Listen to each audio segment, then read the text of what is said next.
ang kapanganakan ng mga bituin. Welcome back to my channel, class. Ako muli si Professor Ipaliwanag ng University of Life. At sa episode na ito, sasagutin natin ang isang tanong na siguradong naitanong mo na habang nakahiga ka sa gabi at nakatingin sa langit. Saan nga ba galing ang mga bituin? Alamin dito sa The Taglish Explainer. Ang topic na ito ay mula kay Estela72. Salamat sa suggestion mo. And shoutout sa mga estudyante ko riyan sa Middle East. May laging tanong ang isip ng tao. Decoration lang ba ito ng universe? O may pinanggalingan ng mga bituin? Well, class, spoiler alert. Ang mga bituin ay hindi ilaw na nakasabit. Hindi rin sila butas sa langit. Sila ay napakalalaking bola ng mainit na gas. At ang kwento nila ay nagsimula bilyon-bilyong taon na ang nakalipas. Ano nga ba talaga ang bituin? Sa science, ang bituin ay isang napakalaking sphere ng gas. Karamihan ay hydrogen at helium, na napakainit at naglalabas ng sariling liwanag. Ang pinakamalapit na bituin sa atin ay ang sun. Oo, class, bituin yon.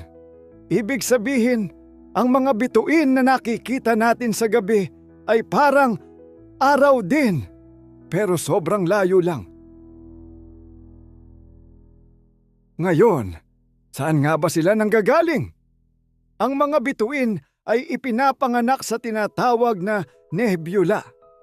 Isang napakalaking ulap sa kalawakan na binubuo ng gas at alikabok. Parang ulap sa langit, pero instead na tubig, gas ang laman. At hindi ito maliit. Ang ibang nebula ay napakalaki na kayang bumuo ng libu-libong bituin. Sa loob ng nebula, may mga bahagi na nagsisimulang mag-collapse dahil sa gravity.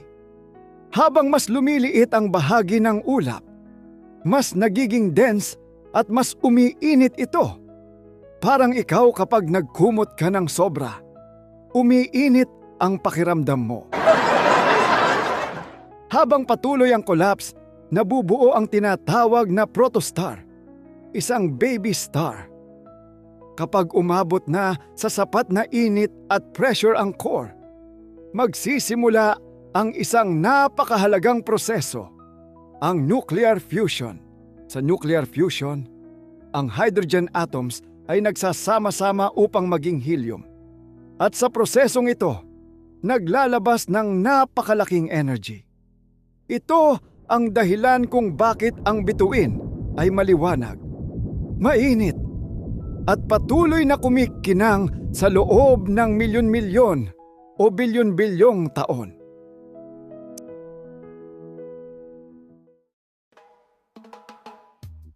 Hindi lahat ng bituin ay pareho. May mga bituin na mas maliit kaysa sa araw, mas malaki kaysa sa araw, mas mainit, mas malamig, relatively.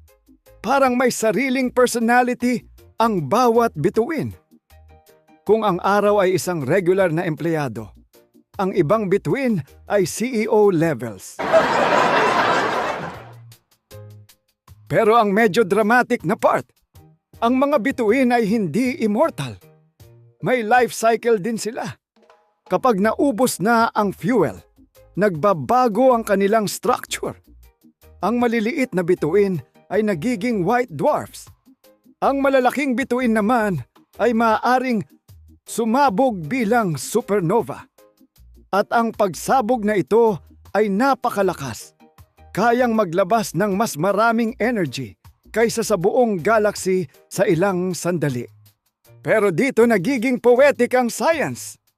Ang mga element na nabubuo sa loob ng bituin, tulad ng carbon, oxygen at iron, ay ikinakalat sa kalawakan kapag ito ay sumabog. Ngayon, class, Heto ang pinaka-mind-blowing na bahagi. Ang mga element na bumubuo sa ating katawan tulad ng carbon, oxygen, calcium ay nagawa sa loob ng mga bituin. Ibig sabihin, literal na gawa tayo sa stardust. Kung iisipin mo, ang calcium sa iyong buto ay maaring nagmula sa isang bituin na sumabog bilyon-bilyong taon na ang nakalipas.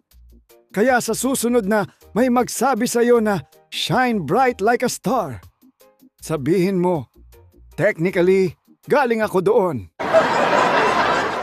Isa pang tanong, Professor, bakit kumikislap ang mga bituin? Ang sagot, hindi sila talaga kumikislap. Ang liwanag nila ay nagiging parang kumikislap dahil sa atmosphere ng Earth.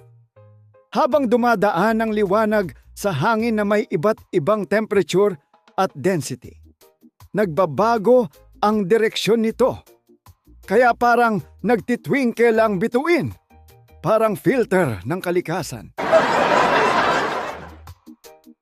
Ang mga bituin ay nabubuo sa loob ng mga nebula, malalaking ulap ng gas at alikabok sa kalawakan. Sa tulong ng gravity, ang mga bahagi ng nebula ay nagko-collapse hanggang maging protostar.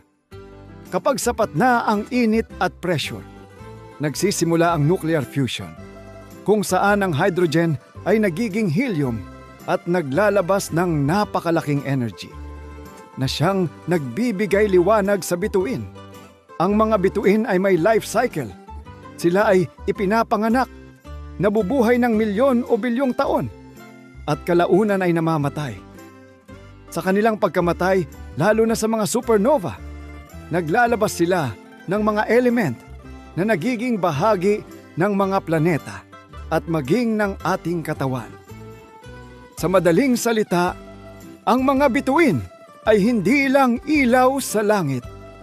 Sila ay mga pabrika ng elemento at pinagmulan ng materyales ng buhay. Ako si Professor Ipaliwanag ng University of Life. At tandaan ninyo, class, kapag tumingin ka sa mga bituin sa gabi, hindi ka lang basta nakatingin sa langit. Nakatingin ka sa pinagmulan ng sarili mong kwento.